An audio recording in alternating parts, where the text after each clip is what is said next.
My mom has 7 or 8 swatches because she absolutely adores the brand and all these limited editions for Christmas and Mom's Day or whatever, all these things.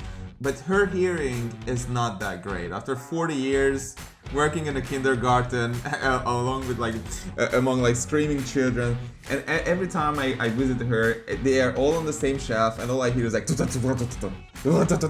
all these ticking, and I'm like, I have to take them 3 rooms away because they're so obnoxiously loud. I can't concentrate because it's just basically give us a better movement, because it's bad once you know what a nice movement is.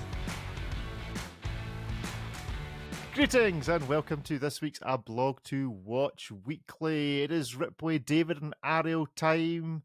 It is 7:30 in the morning UK time. I have no idea what's happening time zones all over the world because everything seems to be changing at a different time of year. Normally we are just a week behind the States. We're still in a different summer-timey thing than the US is. It all happens this weekend on Easter Sunday, which is handy or not for those that are also up really early on Easter Sunday. But we have some celebrating to do because at least 2 members of our team appear to have had their haircut. Ripley Sellers, is that a new haircut I see before me, or are you just in 720p?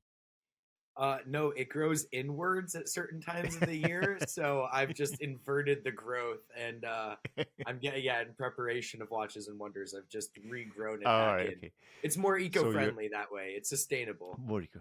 Right, I see. So you're joining the sustainability ranks of the marvelous luxury Swiss watch industry. David, happy haircut. Is the idea of a luxury industry being sustainable an oxymoron? No. No. Thank you. I haven't had a haircut, by the way, in 3 weeks or something like that since you last asked if it was free. So It's actually paying for itself at this point, you see? That's a good hairdresser right there. Are you suggesting that David's success at the shows is dependent on his haircut? I'm confused. It's like Samson. David is our Samson. Yes. He's all powerful until he gets his haircut, and then his watch knowledge evaporates. So you mustn't get your hair. Yeah, you mustn't get your haircut immediately before Watches and Wonders, because then all your knowledge just disappears. Yeah, that's true. All my knowledge is in this. Ariel, do you need a haircut? I will. Yeah, maybe. You're all getting tarted up for Watches and Wonders, is what you're saying. You're all putting your best foot forward. I'm training, actually. That's how I did. I hiked a mountain today. That's how I prepare. Mm-hmm. How you prepare. And what size? I mean, when I think mountains in Scotland, and they're quite big. When you talk mountains in California, are there actually about 1,000 feet of elevation gain? Right. Okay. I mean, that's just not crazy, but that's just like a tall shopping street in Glasgow, and the bottom to the top. Thank you for diminishing my my adventures. I appreciate your efforts. It was a nice view. Okay. Nice view. Good stuff. Well, there is lots been happening in this week in watches, and we have a bit of a continuation of some stories, and we will start there with Ariel's sequel. Last week we were speaking about watch brands and their launches. Now Ariel is appealing, I believe, that watch brands should only launch watches once a year. Justify yourself, Mr. Adams. I actually love all the response this has had. A lot more people agreed with me than I anticipated, which is fantastic. We began by talking about how watch brands are releasing so many watches all the time that there's a deluge. And forget what that means for us media. We were generally concerned that people just simply weren't buying watches out of some type of choice paralysis. And that's actually true. People were not buying a lot of new watches, or they were buying a few new watches and then tiring really quickly because they just couldn't keep up with it and I can't do this. So I think we made a pretty good argument that there was too many watches coming out all the time. And then the next part of the conversation is, well, what do we do about this? And I described some of the marketing and quasi-advertising rationale that is responsible for at least part of why there's so many new watches. And I discussed some of the context. And what I sort of came to was a conclusion that most brands should choose more or less one period across the year where they let everyone know what their watches for the next year is going to be. It could be one watch, it could be 20 watches. They let people know when they're going to come out. They let them know what they're going to cost. And they allow both, retailers and consumers to prepare, of course, their own teams. They don't all have to be available for sale right away. Most industries don't do that. And yes, across the year, there'd be different brands releasing stuff. So there really wouldn't be any quiet period. That was one thing that was interesting. People kept focusing. They're like, oh, are you tired as media? Or are like, aren't you worried there's not going to be enough to write about? No, that's not going to happen. There's still going to be more than 365 watches being released. There's going to be a lot of stuff. It's just going to be more consolidated in periods where people can sort of digest the information. And I thought that it would be a lot less stressful for brands and consumers and retailers alike if they just sort of dedicated this one time of year, maybe two, I don't know, rather than what we make fun of, which is some brands, that we're not going to mention names right now, but they just seem to release stuff so regularly. You as a brand fan never even have time to form a relationship with one watch and buy it before the next one is just sort of dangling itself in front of your attention. And what we find is that when consumers see, a brand's 20 watches, they can sort of segment it there. They prefer it. They're like, okay, that's that one or those two are for me. The other ones, maybe not. And this was my prescription for the industry. And we'll see how many follow suit. So are you making a distinction between the brand telling you all the watches are going to release in a year, but then releasing them as for actual availability in a shop as the year goes on, or all of their watches actually being spoken about and available No, the to former. I mean, purchase? this is about announcement. No one expects that when a company talks about a product is available right away. Cars are not available the moment they're announced. Computers aren't available. Cameras, services, things are not available the second they're announced most of the time. Even when Apple announces something, it's usually available weeks, maybe months into the future. It's very rarely available right now. Some of them are, but definitely not everything. So it doesn't mean that people have to buy it right away. And I've actually met very few watch enthusiasts that feel that they need to buy it right away. But though it would be nice to know the day it was going to be available for sale. If we knew that exactly 6 months in advance and this date will be available for sale, we can remember that, we can rally behind it. But more important is brands need to do more than one announcement across the year. The rest of the year, when they're not announcing a new watch, they should be reminding people what they came out with, doing branding exercises, telling people why the brand is cool, why they make nice stuff, why people love them, with the context of these are our new products. When the sole message is, hey, here's a new watch, it gets very boring very fast, and there's not a lot for consumers to attach on. It's just they just see constant change, constant evolution. There's no real relationship that they're able to develop. So I think there's a lot of negatives that aren't talked about enough with this sort of rapid fire approach. David, are there any brands that are close to this kind of approach? Any brands you can rely on to give you a big media dump once a year and then actually make the releases available as time goes on? Is anyone that this is working for?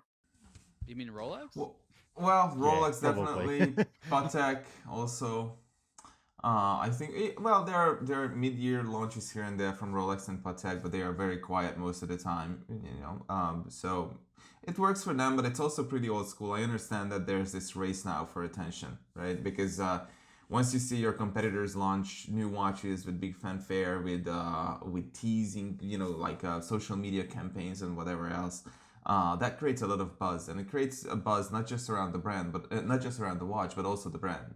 And then you slowly pale into insignificance, of course, unless you're Rolex, but that's a different matter. But I see how this became, a thing that just kept, it snowballed basically from somebody launching here and there, and then everybody's doing it now because otherwise they will lose out on attention. Ripley, what's your feeling on this? It strikes me that it's both. There's no right answer. Okay, we accept there's no right answer. But what do you think is most convenient for you as a journalist and you as a consumer? Well, I think for it's going to depend by the brand, but if I was a brand, I would never want to share my release schedule with Rolex. Like I would hate to release my big release for the year on the same day that Rolex launches its novelties. It doesn't matter what I produce. It's just not going to be the big headline grabber that day. I wouldn't want to debut in Geneva at all if I was a smaller brand, or not that week, because there's just too much going on. And unless I'm one of the really big names in the industry, whatever I'm doing, however cool it is, no one's really going to see it, or it's just not going to get the breathing room it needs because 100,000 other things are all happening at once. I think there's something to be said that if you're not one of these massive brands that's just trying to make that week about them, the Rolex, the Pateks of the world, it might make sense to carve out a little time rather than kind of sporadically releasing your releases throughout the year, but just carve out a time that you get to make it about yourself. And, you know, we can promote it, we can get behind it, regardless, like Ariel said, regardless of when the watches actually come on sale. Having your own time rather than one of 100 brands in Beau Rivage who aren't even at Watches and Wonders, but you know they're there that week. There's just so much going on that I feel like outside of them all trying to debut at one time, I think a great approach for a smaller brand is put all your releases together, maybe at 1 or 2 or 3 times of the year, but choose a time that's your own. Don't have that FOMO and feel like you have to debut when everyone else is, because I feel like sometimes it just gets lost in the shuffle. Either we can't cover it because we're spread too thin, or we do cover it and it's literally buried under 50 articles the first day of Watches and Wonders. So, you know. You know what I noticed? That brands in this rapid fire cycle very rarely tease anything properly. And I think this is industry where a good teasing campaign can do a really great job with the right product. It can get people curious. It can get people engaged where they might miss something. But when you have the approach of constantly just getting to the point, you're never able to do this. And I think some of the best advertising in this industry has always been, as I've said, a flirtation with the customer. Teasing is part of that. So if you could even tease the release period. Hey everyone, on June 10th we're releasing our products. You could just tease that. You could tease the models. You could make a whole big thing for 2 months before it. You could bring back that art form, which I think would do really well in this industry. We've seen this year the growth of Watches and Wonders. It's gone from a 1-hall show into a 2-hall show. There's however many more brands, and a lot more brands taking larger spaces. Do we think the brands are brave enough to reverse this? Because I think what you're saying, Ripley, is that as more people pile into the kind of Watches and Wonder time to watches, there's only so much you can report sensibly at the one time. So brands are going to get lost. But is it the FOMO creeping into the brands of wanting to be in Geneva at that time of year?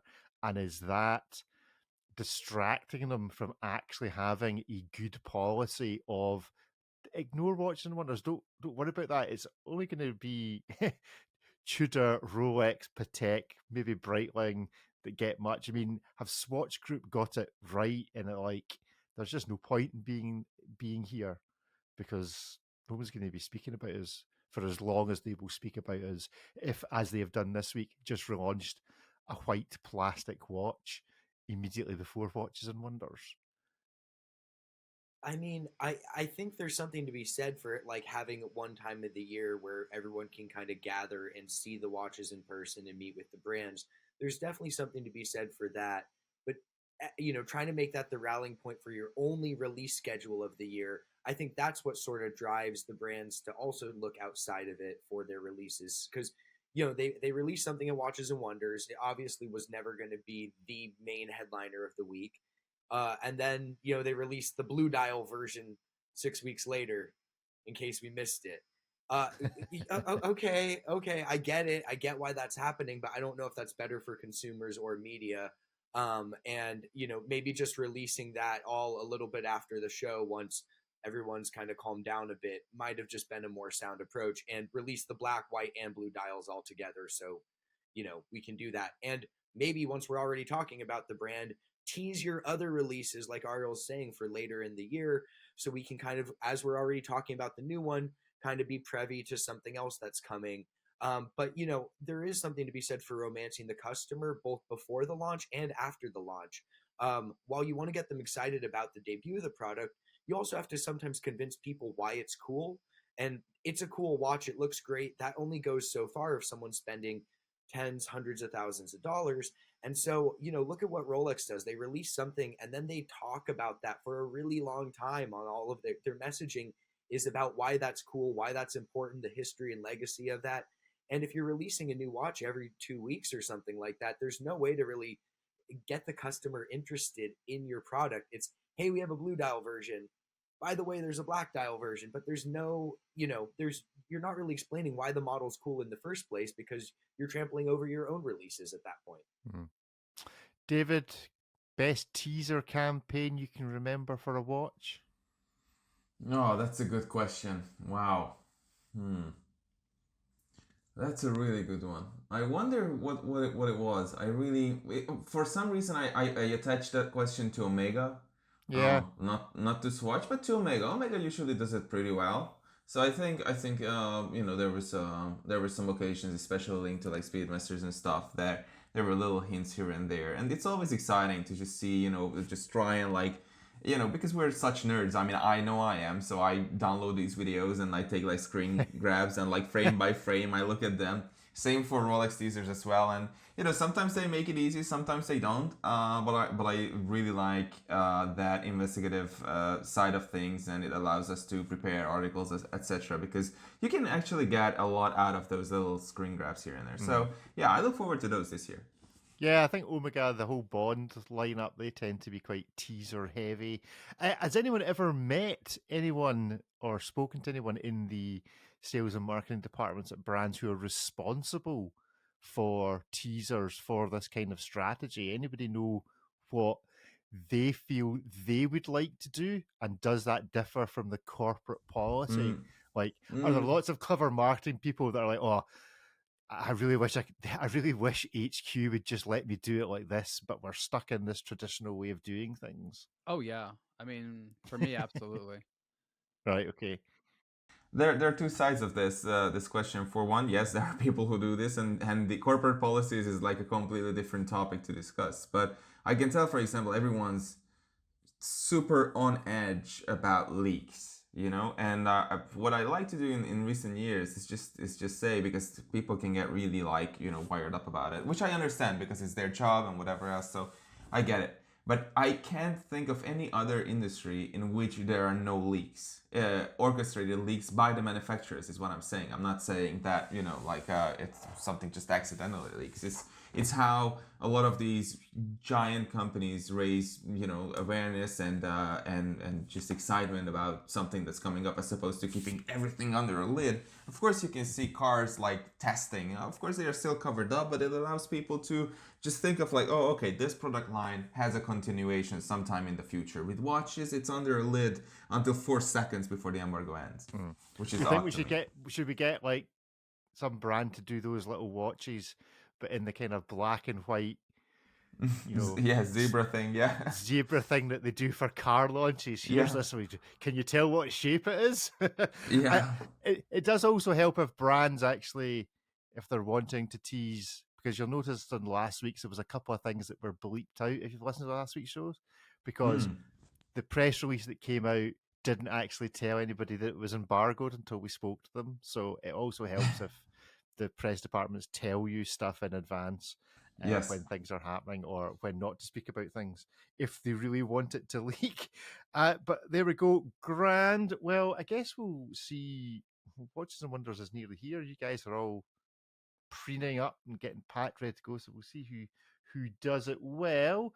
But a company that has been doing it well for 50 years, which you guys have been celebrating, particularly at Ripley and Ariel, is Casio. Very quickly, this week's Superlative show is a good one to check out. Superlative podcast. Ripley and Ariel speaking about G-Shock, Ariel's book, Ripley's general fandom for G-Shocks. Very quickly, gentlemen, pick one G-Shock in the last 50 years, because I know how Ariel loves to elevate individual items against a group. Pick your favourite G-Shock or your favourite Casio of the last 50 years. Well, yeah, you're going to hate my response, because so much of the conversation we had was actually specifically not about G-Shock.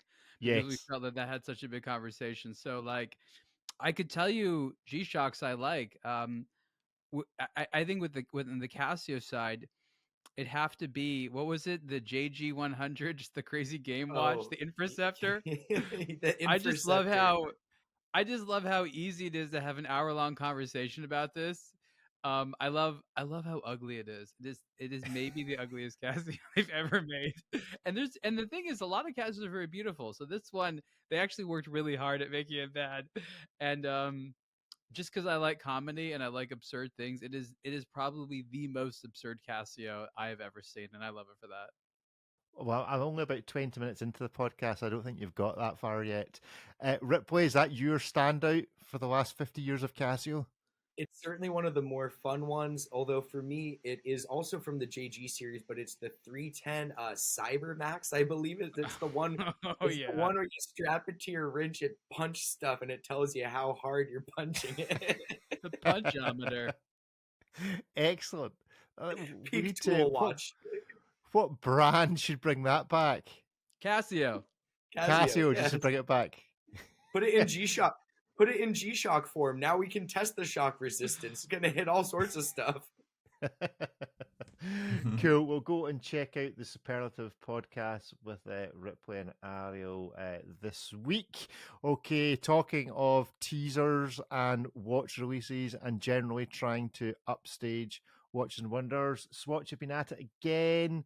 I was listening back to episode 112, I think it was, Ripley, where you predicted very saliently this exact watch upon when we were speaking about the potential discontinuation of the other full Speedmaster Snoopy so that it could make room for the plastic version. So the plastic version is now among us, the Omega Swatch MoonSwatch Mission to the Moonphase watch.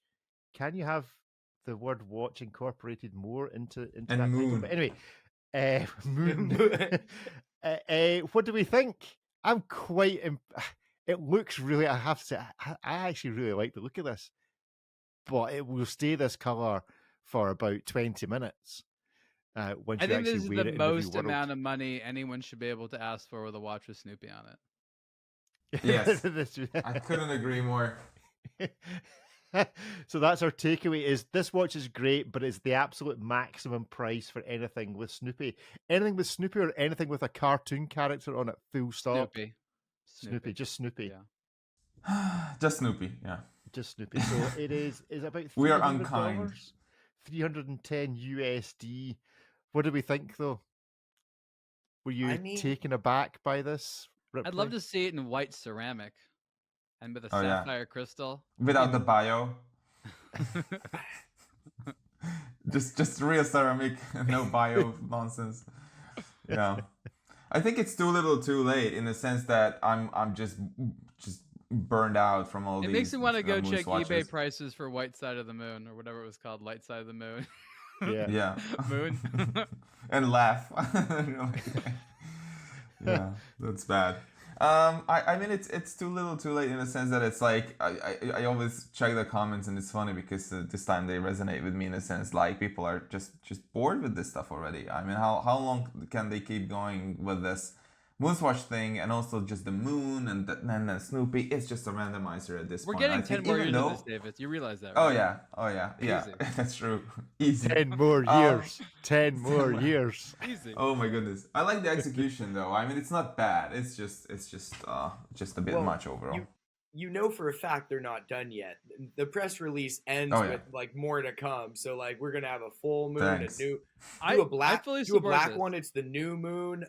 Do half one black and half white one. It's the half moon. You know, Totally get crazy. tips. Yeah. No, for the mainstream, this is great. Regular folks wear these watches. As an enthusiast, I don't need to wear the toy watch because I wear non-toy watches. That's cool. But when the mainstream wears this, I love it. This is gateway stuff right here. I mean, I was in a car showroom recently, checking my car in for a service, and I don't know, she would have been late 50s. Check-in woman behind the desk was wearing a MoonSwatch, and so I asked her about it. She said, "Well, we went along. We're passing the door. My son wanted one. wandered in. I quite liked them, so I bought one too. She had no intention of going out and buying a watch that day, but ended up buying a MoonSwatch, which is exactly what Swatch used to be. It used to be an impulse purchase. Oh, that looks cool. But the only way they seem to have managed to recapture that market is by, I'm taking going to on bring the this IP up right of now because it's associated relevant with brands. Swatch. Mm. This watch has, I don't know, some innovation in it. I guess you could say it's different shape and things like that. But what I want Swatch to do is please remake your core product. Okay, you didn't update it since the 80s. Okay, it is big, it's loud, it's basic. You've had some amazing designs printed on it.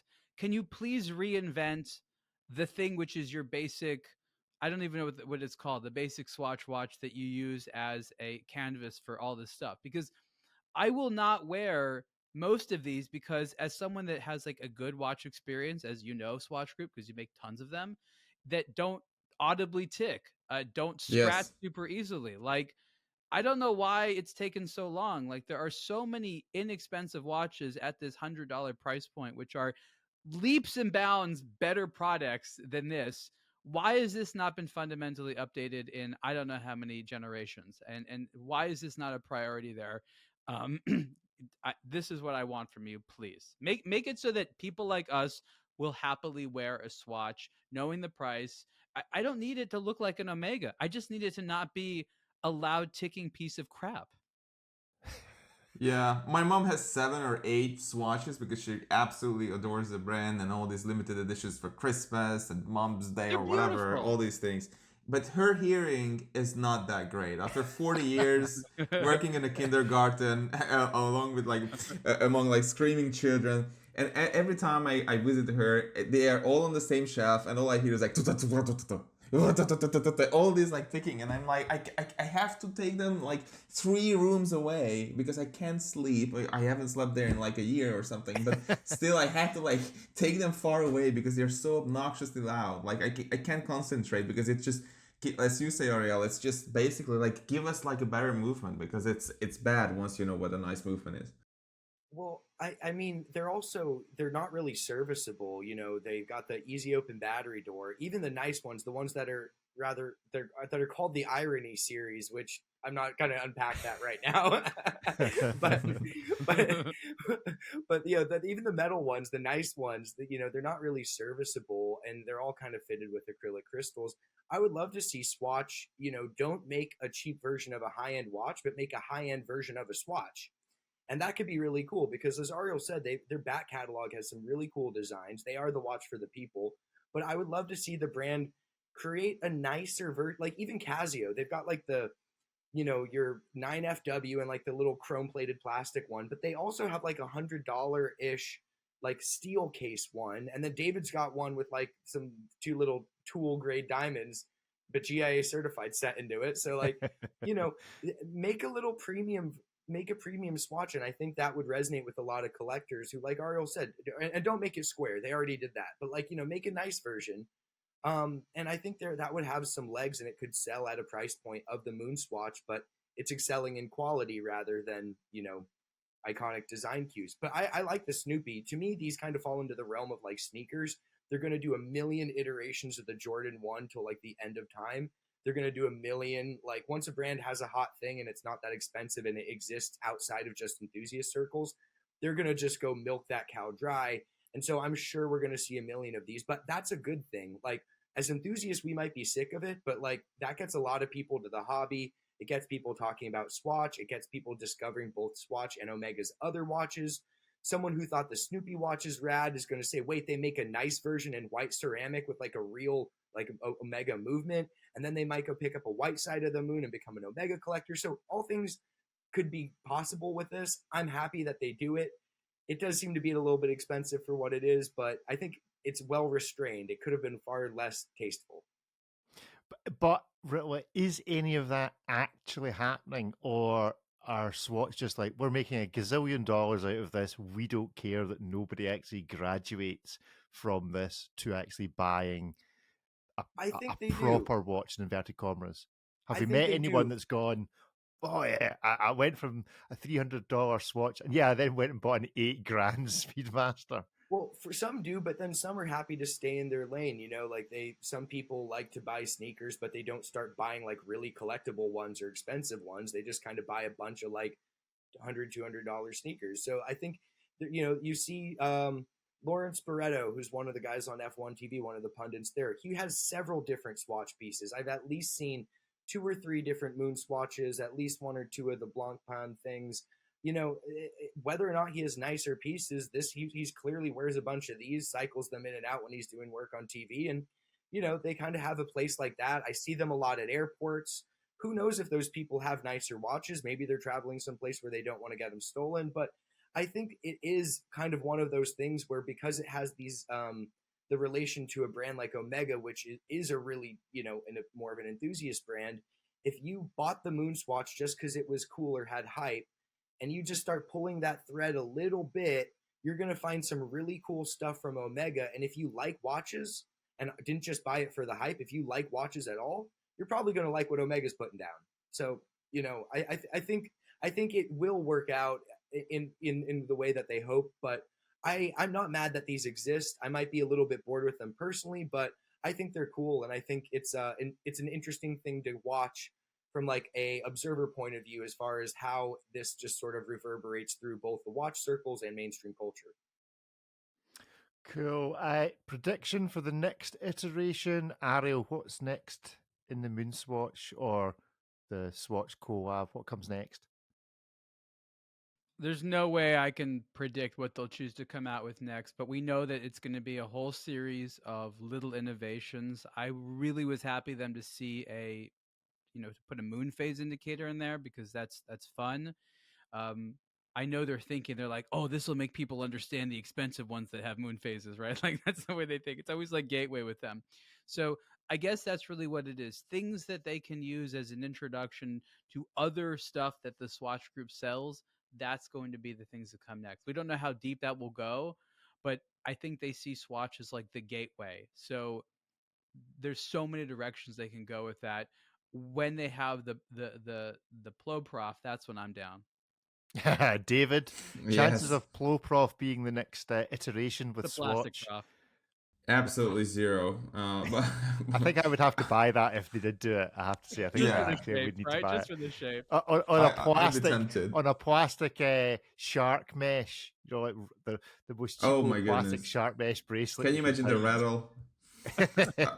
Or like an edible bracelet. You know how you would get those like as a kid? Oh, you the get candy? the candy on Yeah. the elastic that you could make as a bracelet. So That it's so made you of can- shark food.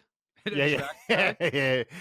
Well, Parma Shark violets, food. which when you put them in water, they kind of leak what looks like blood into the ocean. That'd be perfect. A chum Yes, strap. Chum strap. Chum strap. So what's next, David, from them?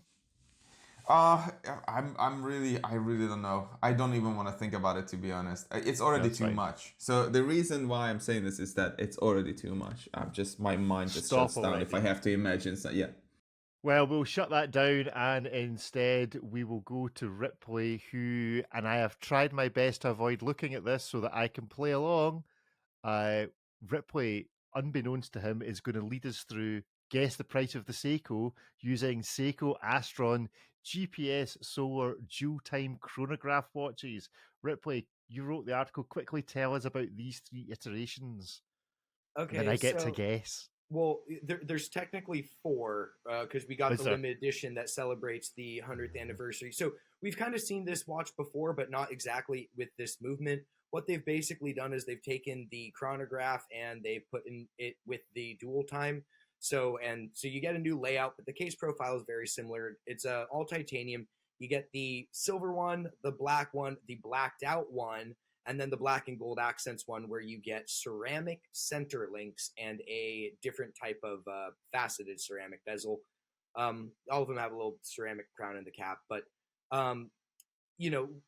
these are this is like the feature packed version of them.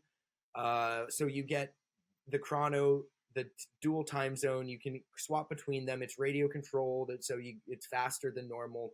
This is really kind of their new top of the line version of that, and it comes with all the features.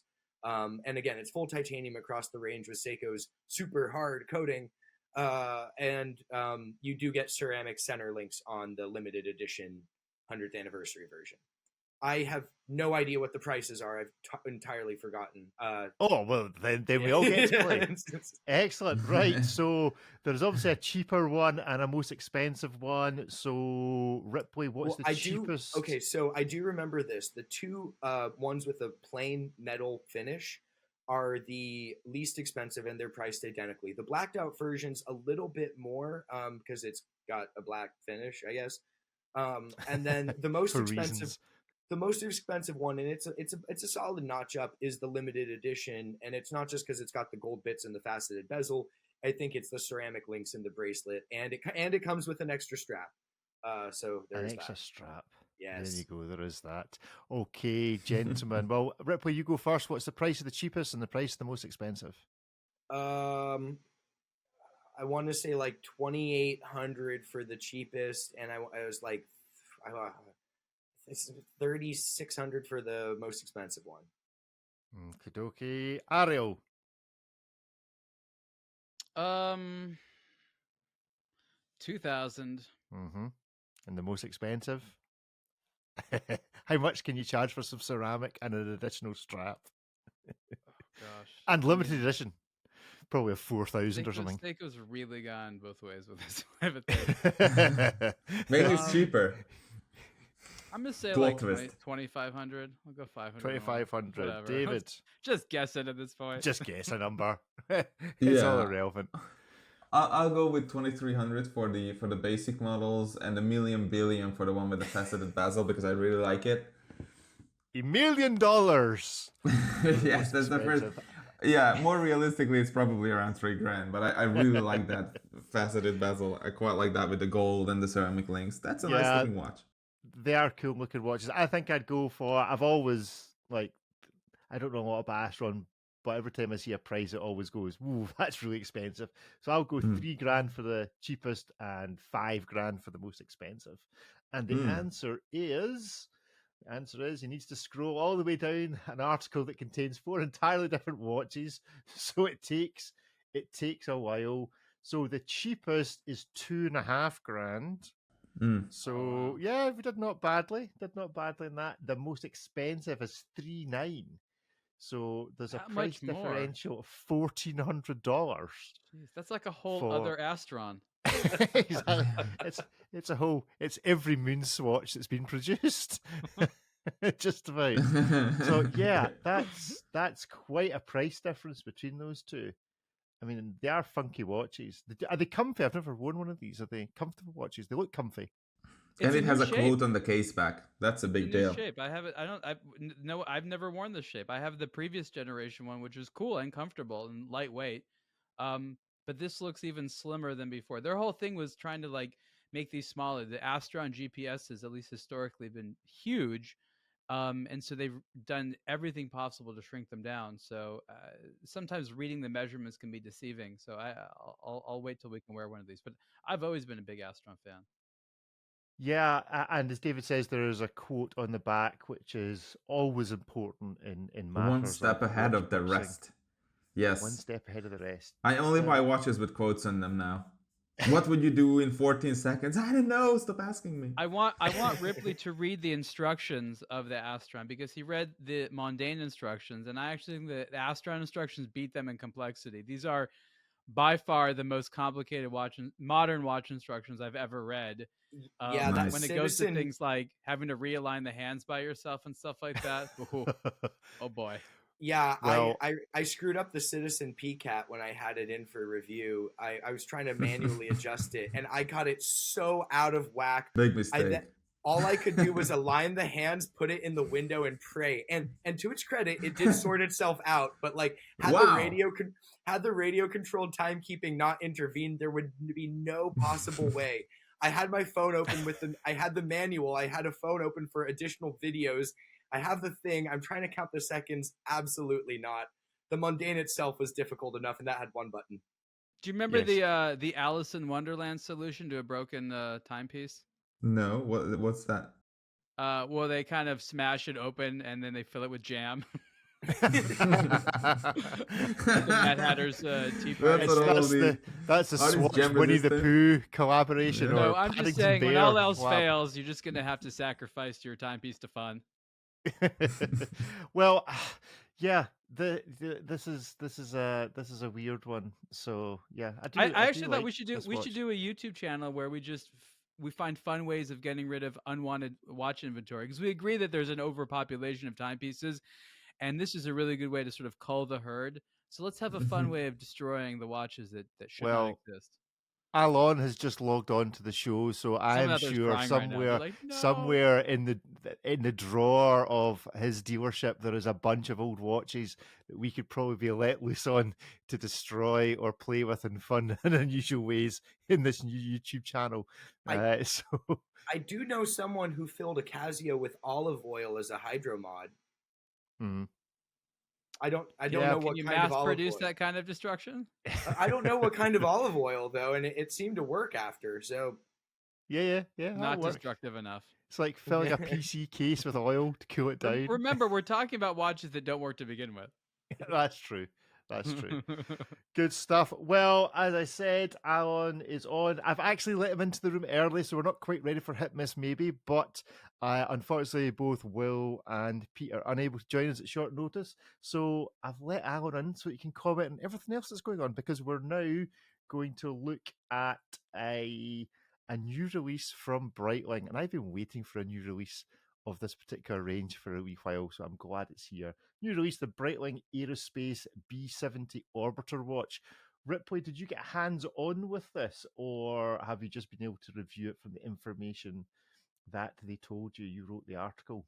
no, I haven't been able to see this one in person yet. We're trying to arrange to get one in hand, although I think Jake was curious about seeing it because having the additional 2 pushers remedies the issue that he found frustrating with the previous Aerospace. So he was curious to see it. But no, I've heard about this when I was speaking to the folks at Breitling surrounding the Super Bowl watch. But I'm really excited to see it in the metal because I'm a big fan of the Aerospace, and I think it's a cool offering within a luxury brand these days. It's the same reason I like the Emergency. I mean, how can you not like the Emergency? How can you not? It's just impossible not to like the Emergency. Please bring out a new Emergency. Like Watches and Wonders. If I could, Alice Wonder, I'll click. And please do it in solid gold. Like, because So what you this need is- stuck this is up like the- Everest is a solid gold watch.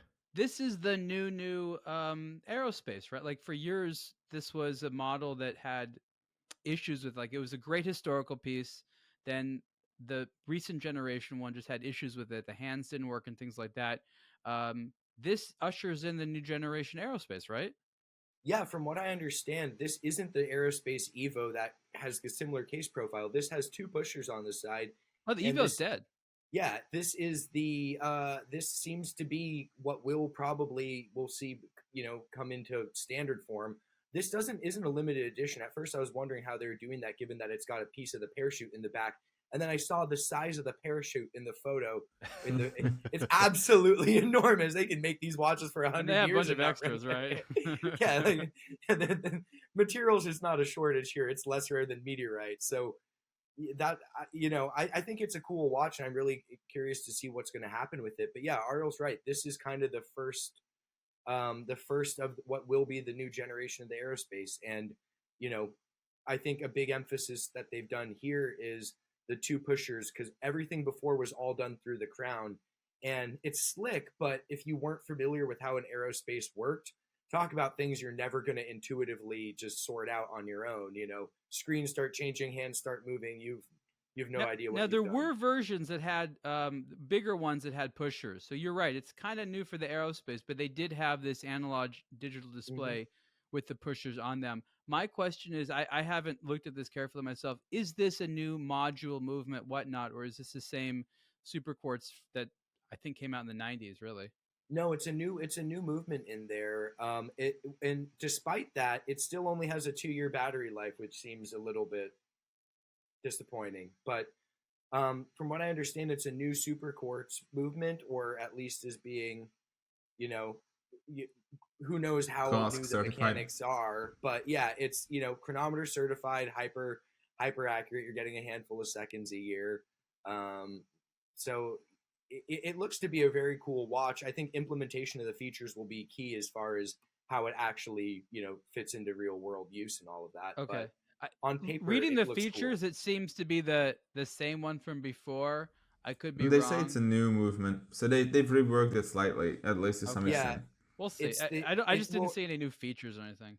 Well, they probably refined the features, but it has a bunch of features already. So I think it was probably more about, you know, making it more easier to use or, you know, more efficient or something like that. But it's now within the manufacturer caliber B70 realm as far as how they're designating it.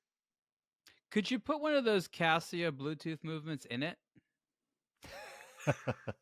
Could you mod That'd it? be a That's what I'm nice- thinking. Solar at that point too. Yeah, there you go. Because I feel like that's what I really want in this. I love the design and all that stuff, but it's just like, I don't want to have to fiddle with it. Yeah, this should be solar, absolutely.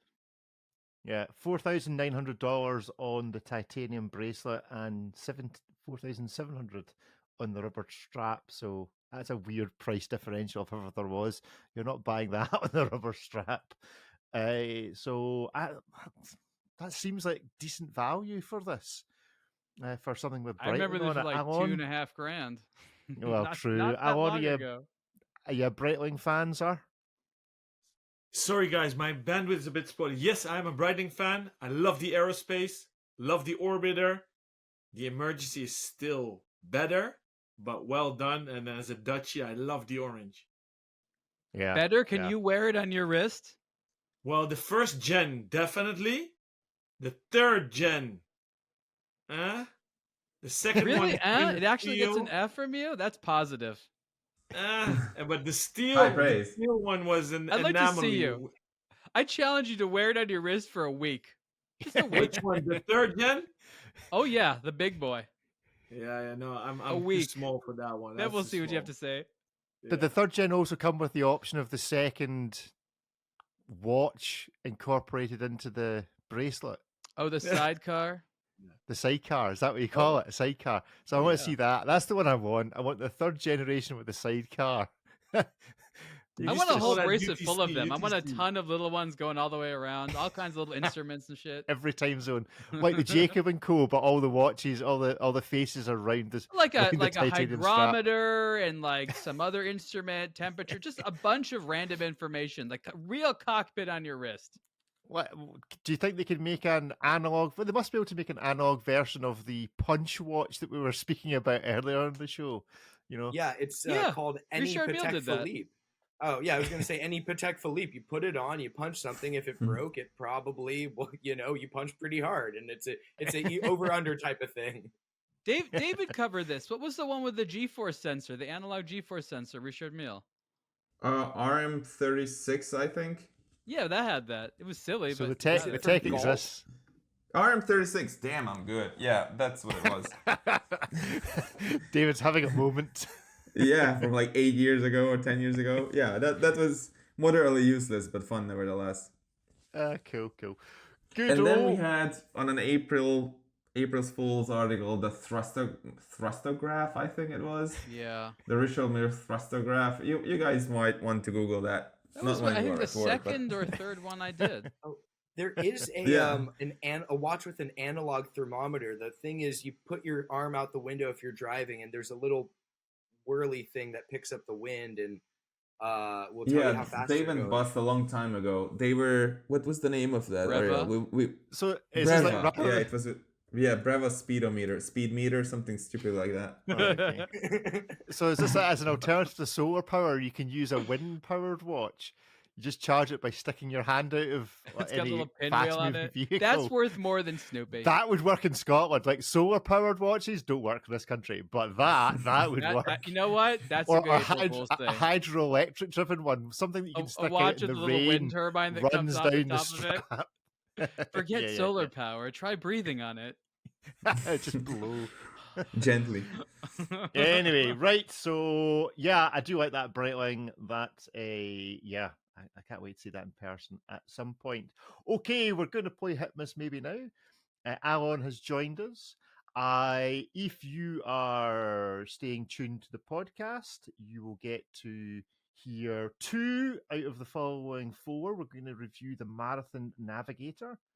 We are going to review the Atelier Wen. We are going to look at the Octo Finissimo Sketch Limited Edition watch. And for our classic Hit Miss Maybe, it's going to be the ever breakable 5711. So if you would like to hear all of them, then go and find the aBlogtoWatch live channel, and you can watch a video of us playing Hit Miss Maybe on all of these. If you're remaining in the podcast, then you will shortly be hearing, and I'll prepare on this week, Ripley's random thought to close the show. So Ripley, be thinking hard about your random thought for the close of the show. So let's get on with Hit Miss Maybe. Let's find out where everybody is and what they're currently wearing. I'm in Scotland. I am wearing a Panerai. No change there then. Ripley, where are you and what are you wearing? Well, if you can see me, you can tell by the wall, means I'm in Los Angeles, and I'm wearing the Foster 11 Atmos. We've got a review of this one on the site, and these guys just restocked and came out with a new colorway, so I figured it was time to wear it. And I used the second time zone to figure out what time it is in the UK. Ariel, where are you? What are you wearing? Still in Los Angeles. I'm wearing the Raymond Weil Millesime. This is their 39.5 millimeter sector dial based watch that was very popular for them, and I'm writing about that, and I quite like it. It's a nice timepiece. Cool, excellent. David, have you got a watch on, and where are you? I'm in Budapest and back on the forum with no watch on. I just don't want to watch at home. I can't do that. What watch is sitting on your desk? Nothing. No. Are there any timepieces in your house at all? Yes, there are, but they are somewhere else. Alan, your background has changed. Does this mean that you're somewhere different? I'm actually in my home office today, so sorry for the spotty internet and lower resolution. So I'm in Amsterdam. Today I'm wearing the collab that we launched last week with Elka. It's very nice. Hebrew Ace Jewelers Elka collab, 2nd gen. The blue one sold out, so we went for da-da-da-da. What's the new blue? Green. Green. That's very nice. Excellent. Very nice, very nice. Thank you. Right, well, let's start off by looking at the Marathon Navigator. Right, so hands on the Marathon Navigator. Let me get this up on the screen.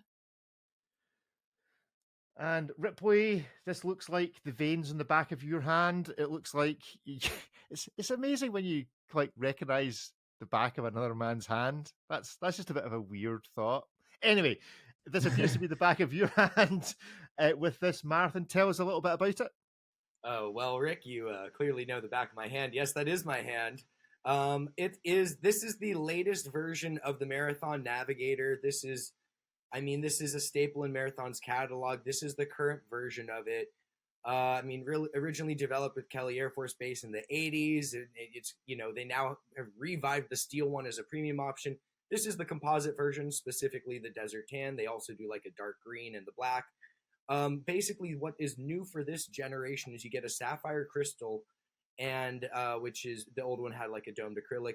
And then the case back has an easy open battery door. And then you can now also get it with a premium NATO strap as a premium option. Oh, and the crown is now steel. All of those enhancements have come with a price increase. So it is quite a bit more expensive than what we were buying Marathon Navigators for, like, a handful of years ago. But it is a pretty solid watch. And this is, tritium tubes on the dial and hands, of course. And this is pretty much, still something that sees active duty in parts of the world. So there is that. Great stuff. Right, let's give it a vote. So in the count of 3, is it a hit? Is it a miss? Or is it a maybe? 1, 2, 3, go. Hit, maybe, maybe. Good stuff. Right, Ripley, you sounded more enthusiastic than the maybe you gave it. Why is it only get maybe? in a vacuum, and I say it in the piece, in a vacuum, it's a great watch, but it just seems to be getting a little bit too expensive for what it is. Now, granted, governments might have a different price for their contract orders, but for the public facing community, when we want to buy one from Marathon's site, once you start getting into that, I think it's 480 in the configuration pictured in the review.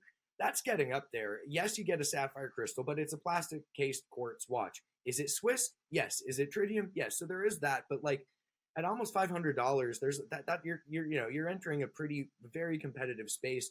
So in the vacuum, it's super cool. You got to respect the heritage, but in your hand, it feels well made, but it's not like particularly refined or luxurious. The bezel's kind of stiff and asymmetric. So, if it were like half the price it was, it'd be a no-brainer. Everyone should own 2 of them. But like at this price point, you really have to start looking at whatever else $500 can buy you. And if this is particularly what you want, go for it. But if not, you might be able to get more for your money elsewhere. So that's why it's a maybe for me. Ariel, is it a maybe for you for the same reasons it is for Ripley? Yeah, but I want to add a few things. And I think Ripley said some accurate things where, Marathon would defend it by saying, yeah, but ours uses this, uses that. Well, then what I would say is, well, it's too well made because the competition is much cheaper. And for a cheap watch experience, you don't need all that. You already have better watches, Marathon, that go that extra step. You're trying to put that into everything you make.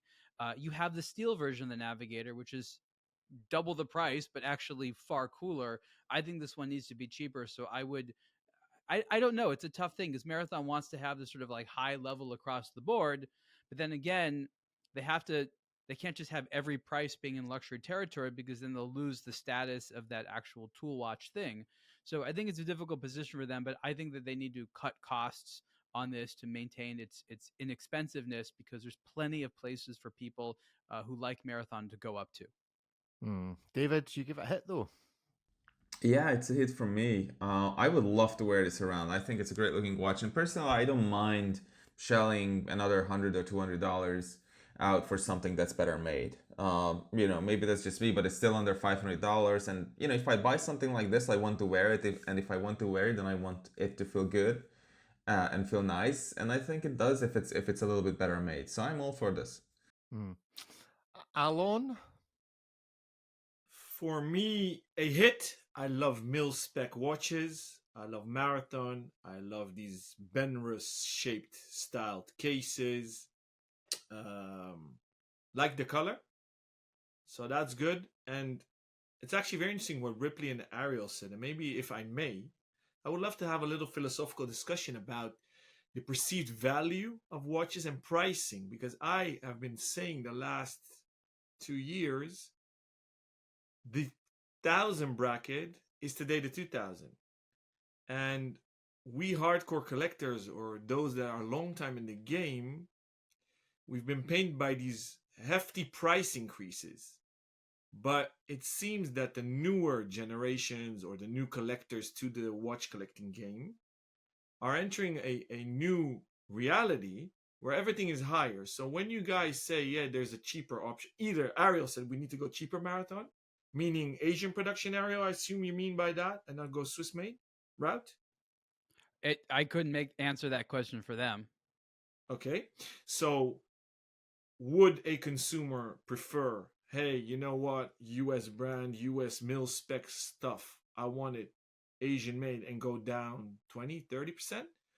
Or do we say, hey, what's cheaper, Faso? I wouldn't even know what to say. So for me, this is in a category of either somebody who wants Luminox or other Swiss-made, Swiss Army watches or whatever. So it's a mil-spec tool watch vibe. Or they say, I want color and a NATO strap, and I don't buy the new, I wanted to say Snoopy watch. So the Omega Speedmasters, right? The MoonSwatches or the Blancpain one. So what category does it fall in? So initially, when I started reading the article, I always love to be surprised by the price if I don't know the brand's price delta.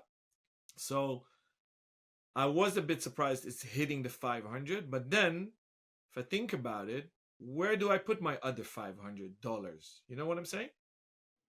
I think I hear what you're saying from a brand guy perspective, but we're talking about the competitive environment for a tool watch, right? I don't want people to get this because they love the brand. I'm talking not about the enthusiast. I'm talking about your rank and file person who needs a utilitarian timepiece. I mean, a Casio will do an amazing job for $30.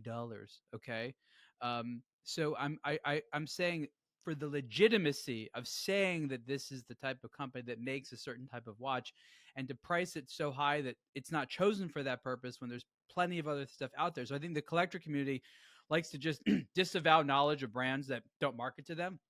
Well, the cheap side, there's tons and tons of brands out there. And if you're just looking for a tool watch, you're going to be like, wait a minute, $50 over 400? Well, I'm not going to go that much higher. And that's a very real situation that we just prefer not to talk about.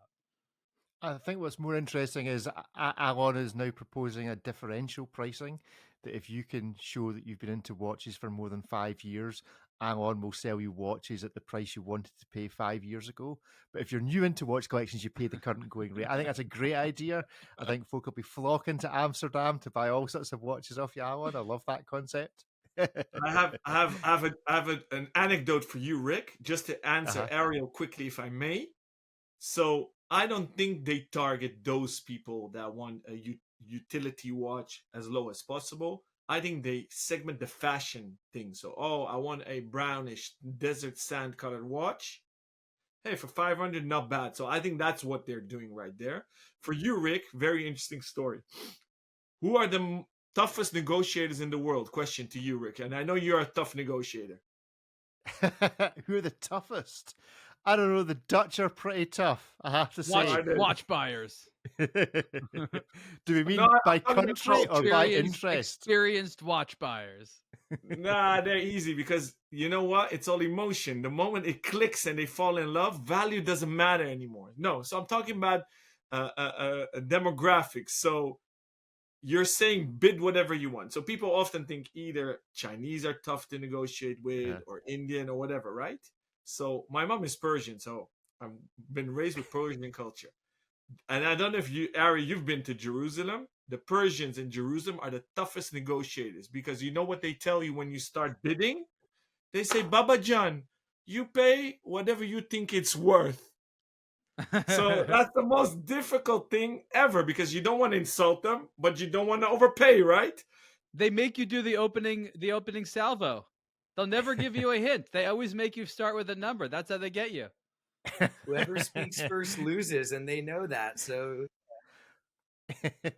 Alan, I have no problem coming to your store. I have no problem, Alan, coming to your store in Amsterdam and playing that game with you. I'll quite happily come and tell you the price that I think it's worth. If you want to haggle around that price, I'll get a flight this afternoon and clear you out of all of those nice settings. I think that if I go 1 day internship with you on buying spree, I get a master's degree or a PhD from you, Rick. Anyway, back to I gave this a hit because it's brown and there's not enough brown watches in the world, and it's actually quite a nice color, and it's got tritium tubes, and there's not enough tritium tube watches in the world. So for 500 notes, I think this is all right. Great stuff. Right, next up is going to be the Bulgari. So, David, you had a hands-on with the Octo Finissimo Sketch limited edition watch. Yes. What does this feel like in person? I've got a suspicion that the photographs don't do this justice when you're actually looking at the thing. Why do you say that? Well, I just suspect that the differential between what it actually looks like and how it photographs, like you're looking at a flat surface on the photograph, but I suspect the contrast of the hand sitting above the slightly lighter sketch behind it when you see it in real life really pops in a way that's just really difficult to capture in the photos. That's not to say that your photography is rubbish. Obviously, thank you. Photography is amazing.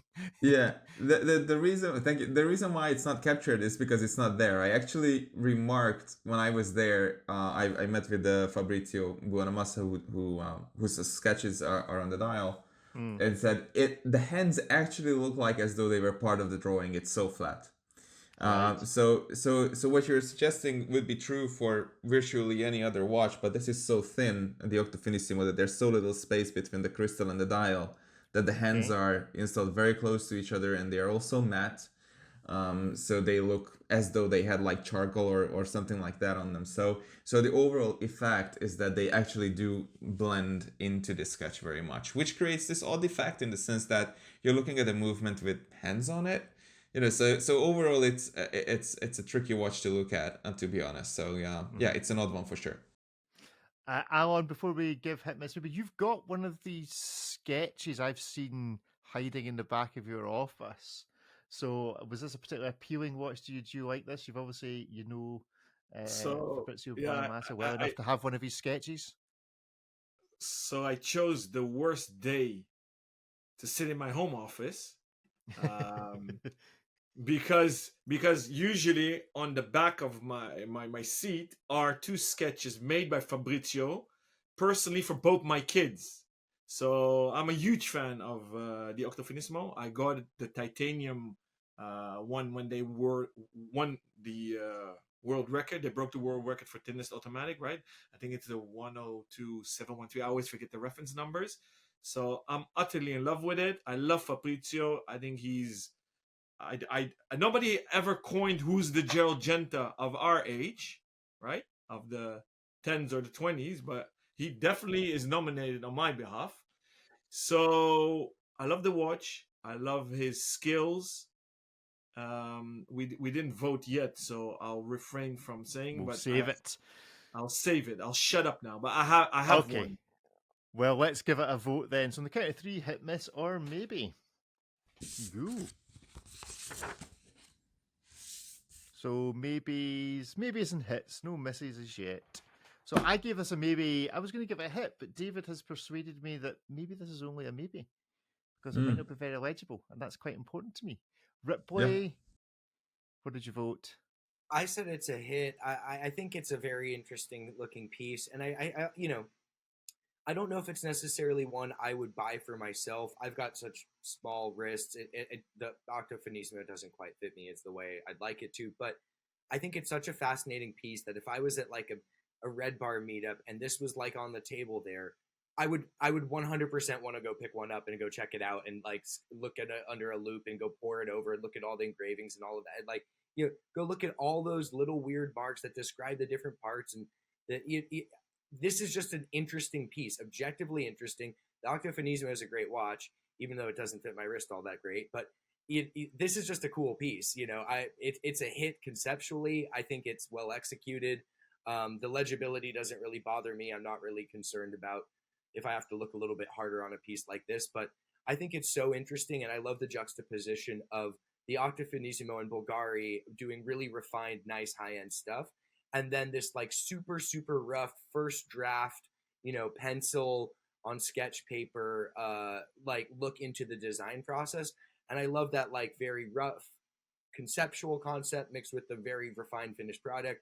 I think these are awesome. I'd love to see one in person. And David, your photos are fantastic as well. So yeah, all around. Thank you. David's depressed in the corner. I'm relieved. Maybe suggested that it was difficult to photograph. Ariel, how did you vote? I worry that the novelty would wear off pretty fast. I think it's a fun concept. I love Fabrizio. I love the Octo. I have nothing but good things to say about all the parties involved. But this particular thing feels like a fun thing that like they should make the Swatch version of it, right? Like it shouldn't be so expensive for something that I'm not sure I'm going to want to look at all the time. I wish it was like a playful thing where like this was the color of the loom, a sketch or something like that, and then the rest of the time it was like a normal dial. Again, I don't know how this would age on the wrist. I don't know if I'd want to be seeing this all the time. So from an artistic and emotional perspective, super cool. We've definitely seen watches that have done similar things with much, much lower price points. So if you're particularly well funded out there and want a novelty watch, awesome.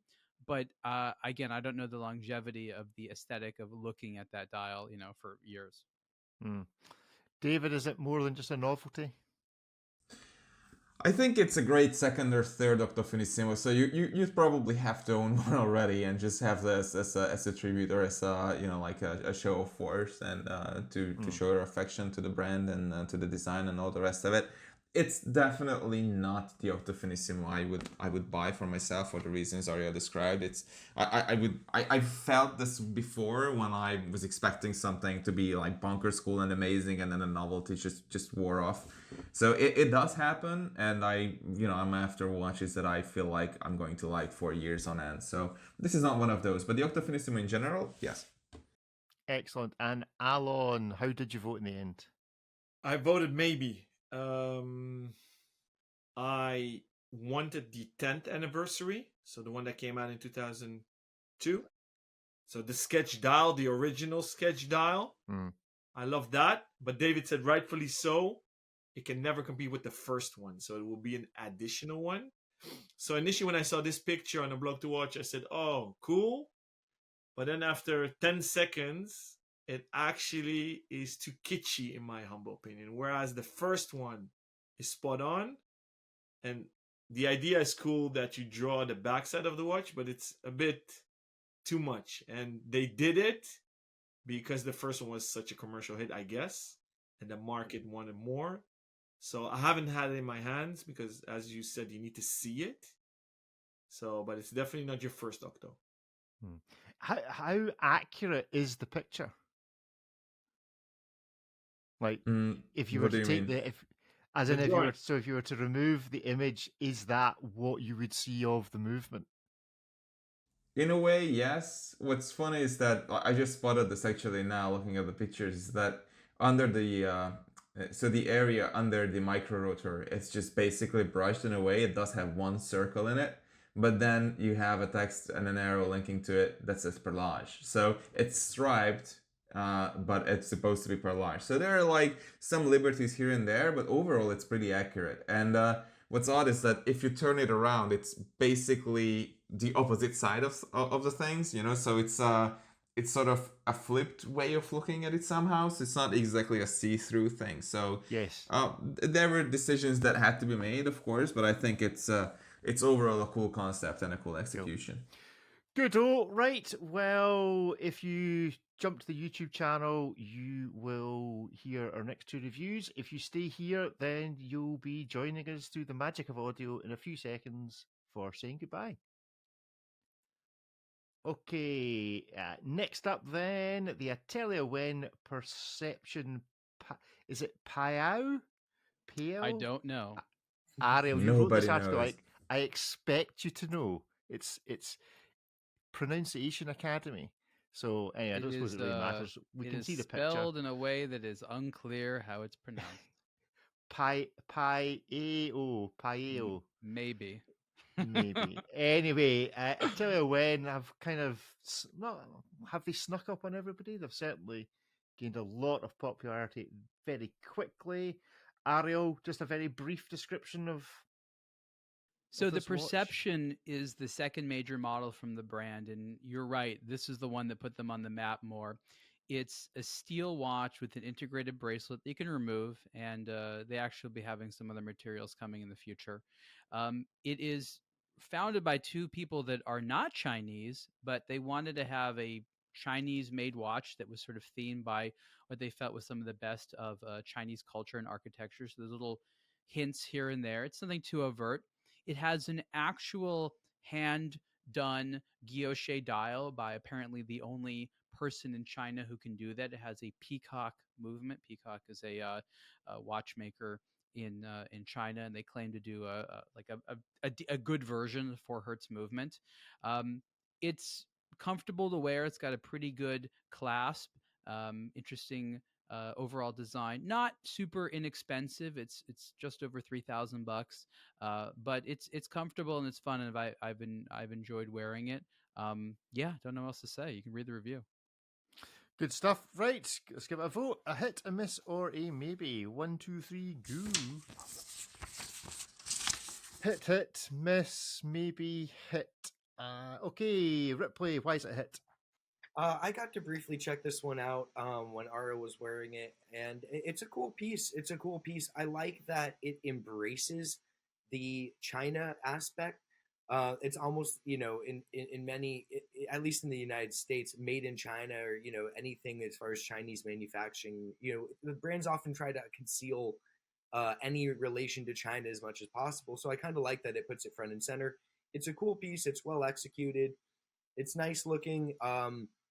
There's certain design cues that I feel like are shared with other models, certainly, but I also feel like it's more unique than a lot of other integrated bracelet watches. So I think all in all, it's a good looking piece, and I'm not sure why the Chinese movement manufacturers love naming they're all like bird names, like seagull, peacock, what have you. But it's I think it's a cool piece. You know what? There's very little not to like about it if you think the design's cool. So I like it. Good stuff. Ariel? For me, it's a hit because it's comfortable. It's nice looking. It sort of has the right mixture of flashy and what is that shape, even though it looks familiar. The bracelet's not that original, but it's nicely made. The case is where the originality is. I would have preferred a Swiss movement, but I get the theme.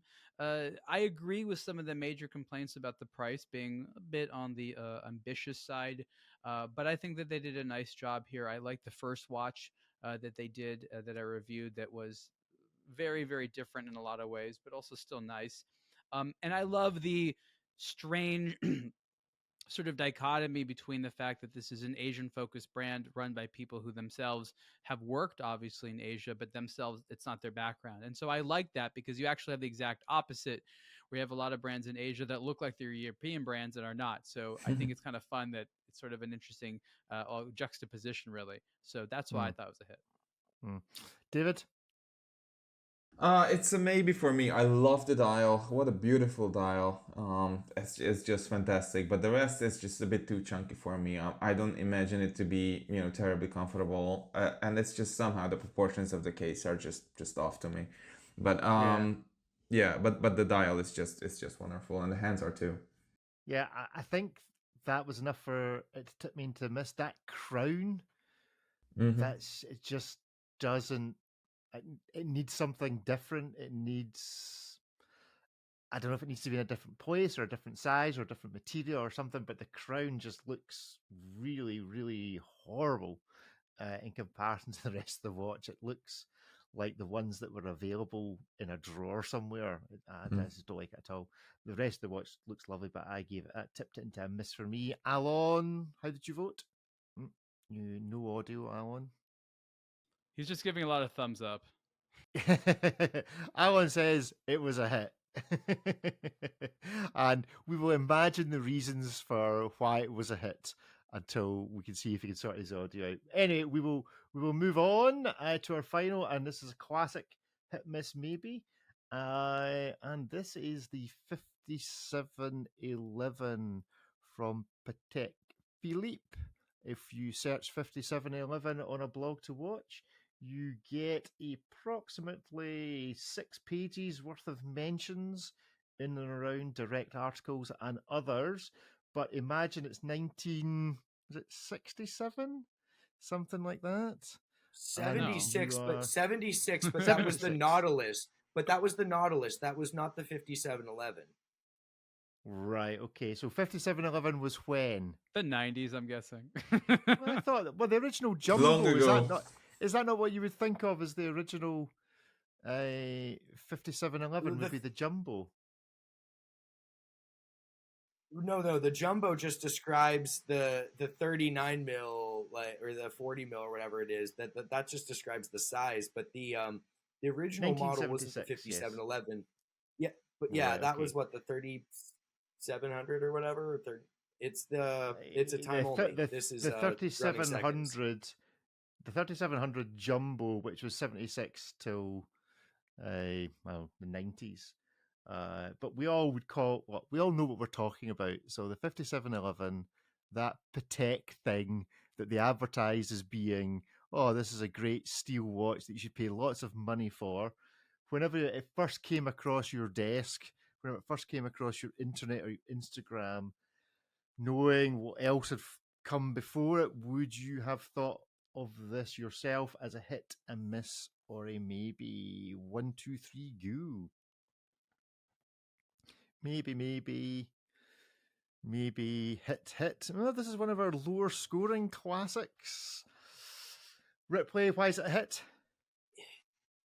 So I have to be honest. it was I loved the 5711 when I first saw it. I thought it was like I love the Nautilus itself when I first saw it. I thought it was like a more refined version of the Royal Oak.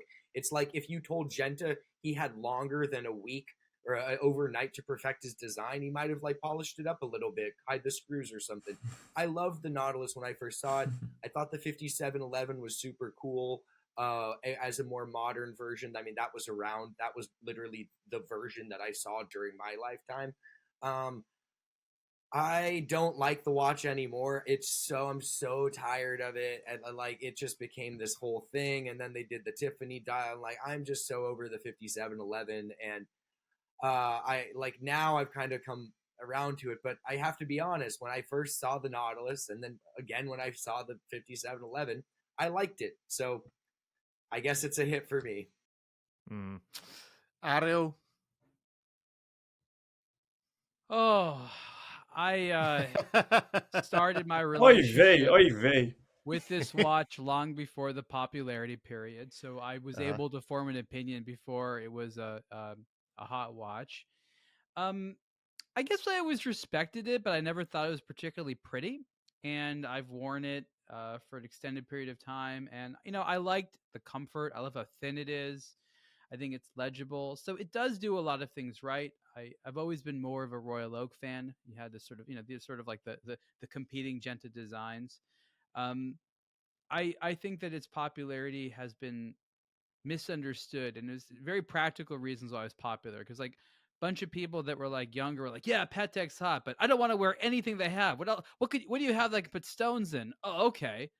And so like the reason it became popular wasn't for like very good reasons.